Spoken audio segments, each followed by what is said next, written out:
વહેલું મોડું થાય તો એની સામે ઈશ્વર સાક્ષી મેં બજેટ નથી લીધું એનું. દેવાજી ખાસ આપની માંગ શું છે અત્યારે હાલ? માંગ ઈ જ છે, માંગ ઈ જ છે કે દેવાયત ખવડના માણસ આગળથી ગાડી લઈ. મિત્રો, આપણા નવા એક વિડીયોમાં તમારું સ્વાગત. મિત્રો, દેવાયત ખવડ ઉપર 20 તારીખના સાંજે હુમલો થયો હતો અને મિત્રો દેવાયત ખવડ એમ કહે છે કે પોલીસ મારી એફઆઈઆર કેમ નથી ફાડતી. એવું તો શું દબાણ છે પોલીસને કે પોલીસ મારી એફઆઈઆર નથી ફાડતી? આગળ હું તમને દેવાયત ખવડનો પૂરો વિડીયો બતાવવાનો છું, એટલે મિત્રો તમે વિડીયોમાં બન્યા રહેજો. દેવાયત ખવડે 20 તારીખના સાંજે 2 પ્રોગ્રામ નોંધ્યા હતા અને મિત્રો એક પ્રોગ્રામમાં ગયા હતા અને એક પ્રોગ્રામમાં નતા ગયા. તેના લીધે આ વિવાદ થયો હતો. આગળ હું તમને વિડીયો બતાવું તે પહેલા તમે અમારી ચેનલમાં નવા છો તો અમારી ચેનલને સબસ્ક્રાઇબ કરી લેજો.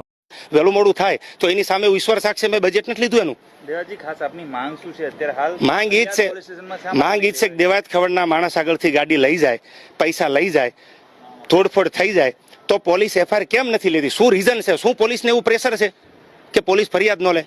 જો દેવાયત ખવડનું આટલું બધું નામ હોવા છતાં એક હું નાનો એવો કે મોટો સેલિબ્રિટી છું ગુજરાતનો, મારો એક વર્ક છે, છતાંય જો મને આ જવાબ પોલીસ તરફથી ન મળતો હોય, મારી એફઆઈઆર ન લેતા હોય તો સામાન્ય માણસોનું શું થાય? હું આ સવાલ કરું છું ગુજરાતની જાહેર જનતાને. આપ અત્યારે પીઆઈને મળે તો બીજા આ ન્યાયની માંગણી એમ કોની પાસે કરશું? આપ અત્યારે પીઆઈને હા, મળો છો ખાસ? પીઆઈ સાહેબને મળ્યો, પીઆઈ સાહેબે કીધું કે નથી લીધી એફઆઈઆર, અમે તપાસ કરશું.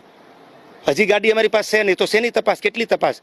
આજ કઈ તારીખ છે? રાતે 20 તારીખનો 1 વાગ્યાનો બનાવ છે. એમને પીઆઈ પાસે તો